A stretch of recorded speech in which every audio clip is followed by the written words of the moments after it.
دیکھیے اسلام اٹھا کر دیکھیے حضرت سعد بن نبی وقاص رضی اللہ تعالیٰ عنہ آپ ایرانیوں سے جنگ کے لیے لشکر لے کر نکلتے ہیں اور بحیرہ شیر اور مدائن کے درمیان دریائے دجلہ حائل ہو جاتا ہے، اور دریائے دجلہ اپنی پوری جوبن کے ساتھ، پوری آب و تاب کے ساتھ بہ رہا ہے، طغیانی موجیں لہریں ہیں۔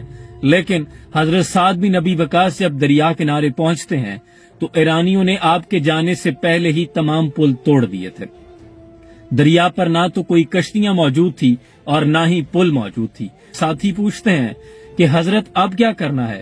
تو آپ کے چہرے پر ذرا سی پریشانی کے آثار نہیں تھے، انتہائی مطمئن چہرہ اور انتہائی یقین محکم توکل کے ساتھ آپ نے فرمایا دریا کو پار کرنا ہے اور کیا کرنا ہے۔ اسی کے ساتھ آپ نے ایک دستے کو، تیر اندازوں کو ایک ٹیلے پہ مختص کیا کہ یہاں سے آپ سامنے دشمنوں پہ، ایرانیوں کا لشکر کھڑا تھا، اس پہ تیر برسائیں گے، اور اس پار کھڑا دشمنوں کا لشکر گمان بھی نہیں کر رہا تھا کہ یہ لوگ دجلہ کو پار کر لیں گے۔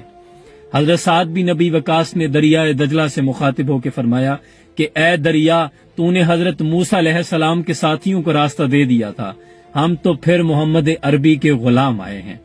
اسی کے ساتھ آپ نے نعرہ تکبیر کے ساتھ دریا میں گھوڑے اتار دیے۔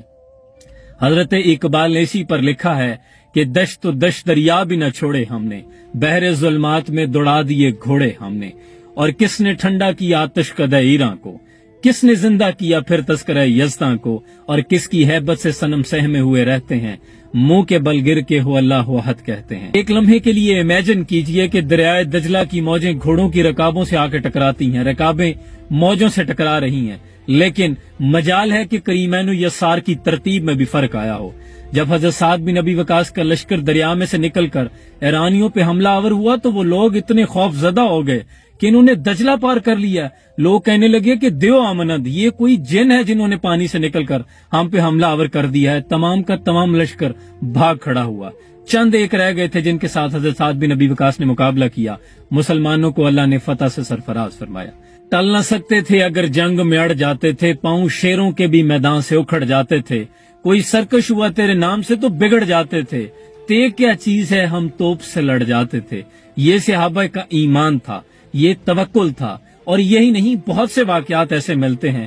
حضرت اسید بن حضیر تلاوت کر رہے ہیں قرآن کی، قریب ہی گھوڑا بندھا ہے اور ساتھ ہی ایک بچہ بیٹھا ہے کہ آسمان سے بادلوں کا ایک خرمن آپ کے انتہائی قریب ہو گیا، اب اس میں بجلیاں بھی ہیں، گرج بھی ہے، پوری آب و تاب کے ساتھ وہ بادل قریب آتا گیا کہ حضرت اسید بن حضیر نے تلاوت بند کر دی کہ کہیں گھوڑا بدک نہ جائے اور اس بچے کو نقصان نہ پہنچائے۔ صبح حضور کی بارگاہ میں حاضر ہوئے تو عرض کی یا رسول اللہ اس طرح رات کو ماجرا ہوا۔